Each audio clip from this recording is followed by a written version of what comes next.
नमस्ते मित्रों, मेरा नाम कुणाल चंद्राकर। आज आपको बताने जा रहा हूँ 7वें अध्याय भगवत गीता के 7वें अध्याय का महात्म्य। इसका नाम है ज्ञान विज्ञान योग। तो भगवान शिव कहते हैं माता पार्वती से, ये सुनेंगे। शिव ने कहा, पार्वती अब मैं 7वें अध्याय का महात्म्य बतलाता हूँ, जिसे सुनकर कानों में अमृत राशि भर जाती है। पाटलिपुत्र नामक एक दुर्गम नगर है, जिसके गोकुल द्वारा बहुत ही ऊंचा है। उस नगर में शंकुकर्ण नामक एक ब्राह्मण रहता था। उस वैश्यवृत्ति का आश्रय लेकर बहुत धन कमाया, किंतु ना तो कभी पितरों का तर्पण किया और ना देवताओं का पूजन किया। वह धर्मोपार्जन में तत्पर होकर राजाओं को ही भोज दिया करता था।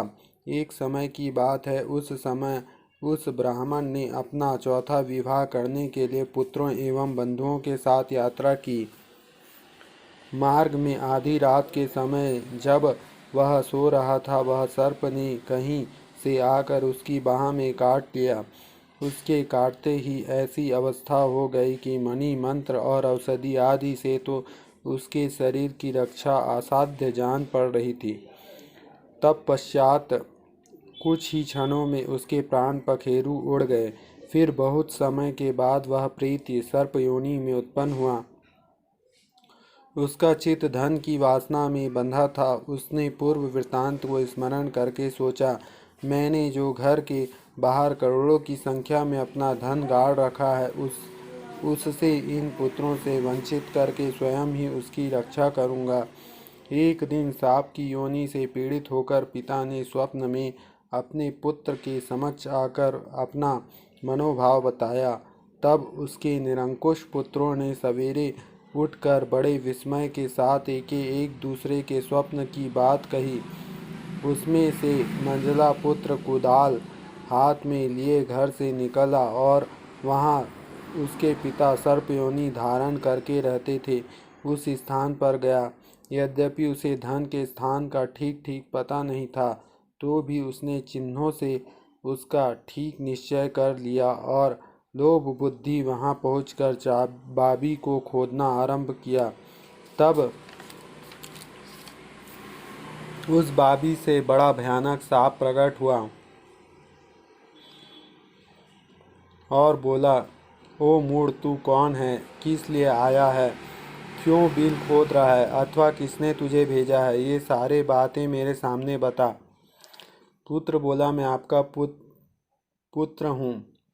मेरा नाम शिव है। मैं रात्रि में देखे हुए स्वप्न में विस्मित होकर यहाँ का सुवर्ण लेने के कौतूहल से आया हूँ। पुत्र की यह वाणी सुनकर वह सांप हंसता हुआ उच्च स्वर से इस प्रकार स्पष्ट वचन बोले, यदि तू मेरा पुत्र है तो मुझे शीघ्र ही बंधन से मुक्त कर। मैं पूर्व जन्म के गाड़े हुए धन के ही लिए सर्प योनि में उत्पन्न हुआ हूँ। पुत्र ने पूछा, पिताजी, आपको मुक्ति कैसी होगी? इसका उपाय मुझे बताइए, क्योंकि मैं इस रात में सब लोगों को छोड़कर आपके पास आया हूँ। पिता ने कहा, बेटा, गीता के अमृतमय 7वें अध्याय को छोड़कर मुझे मुक्ति करने में तीर्थ, दान, तप और यज्ञ भी सर्वथा समर्थ नहीं है। केवल गीता के 7वां अध्याय ही प्राणियों के जरा, मृत्यु आदि दुखों से दूर करने वाला है। पुत्र, मेरे श्राद्ध के दिन 7वें अध्याय का पाठ करने वाले ब्राह्मण के श्रद्धा पूर्वक भोजन कराओ। इसमें निसंदेह मेरी मुक्ति हो जाएगी। वत्स, अपनी शक्ति के अनुसार पूर्ण श्रद्धा के साथ वेद विद्या में प्रवीण अन्य ब्राह्मणों को भी भोजन कराना। सर्प योनि में पड़े हुए पिता के ये वचन सुनकर सभी पुत्रों ने उसकी आज्ञा के अनुसार तथा उससे भी अधिक किया। तब शंकुकर्ण ने अपने सर्प शरीर का त्याग दिव्य देह धारण किया और सारा धन पुत्रों के अधीन किया। पिता ने करोड़ों की संख्या में जो धन बांट कर दिया था, उससे वे सदाचारी पुत्र बहुत प्रसन्न हुए। उनकी बुद्धि धर्म में लगी हुई थी, इसलिए उन्होंने बावली, कुआं, पोखर, यज्ञ और देव मंदिर के लिए उस धन का उपयोग किया और अन्नशाला भी बनवाई। तत्पश्चात 7वें अध्याय का सदा जप करते हुए उन्होंने मोक्ष प्राप्त किया। पार्वती, यह तुम्हारे 7वें अध्याय का महात्म बतलाया गया है, जिसके श्रवण मात्र से मानव सब पापों से मुक्त हो जाता है। तो ये भगवद गीता का 7वां अध्याय जो है, इससे आप अपने पूर्वजों को ताड़ सकते हैं। अगर आप इस महात्म को पढ़ के अपने पूर्वजों को संकल्प करके इसका पुण्य देते हैं तो वे नरक में भी होंगे तो वे अच्छे लोक में चले जाएंगे। मोक्ष प्रदायिनी यहाँ गीता है 7वां अध्याय का।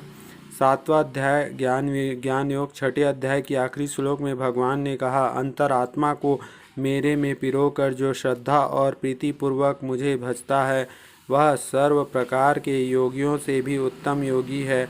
लेकिन जब तक मनुष्य को भगवान के स्वरूप, गुण और प्रभाव का पता नहीं चलता है तब तक उसके द्वारा अंतरात्मा में निरंतर भजन होना मुश्किल है और भजन के प्रकार जानना भी आवश्यक है।